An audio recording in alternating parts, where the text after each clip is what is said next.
I'm going to sign up with you step by step. So here you put email address, right? So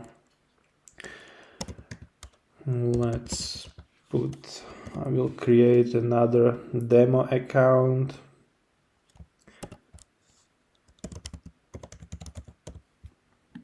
You click on try it free. So you put your name here.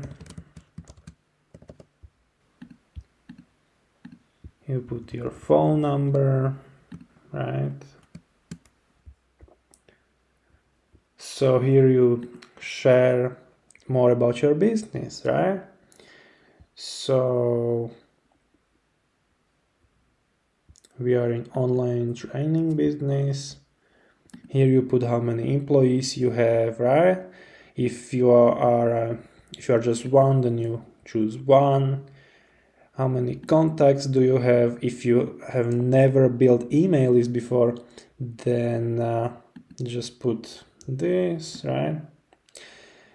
And guys, email list is really the biggest asset that you can have, because your Facebook can disappear, or LinkedIn or Instagram or YouTube, like basically any source of traffic that you may get from any kind of social media or anywhere else can disappear overnight, and your business can disappear. But your email list is yours. You own it.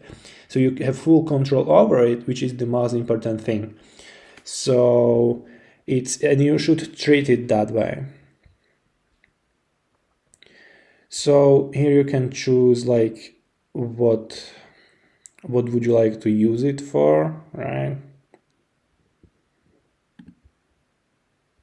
We hit next. So what other tools do you currently use? You can put ClickFunnels. Here you put your password, right? And done. We just set up your ActiveCampaign. And you have, as of now, ActiveCampaign uses a model where you can have a free trial up to 100 contacts, right? So it's more than enough for you to have fun with it, play around with that ActiveCampaign.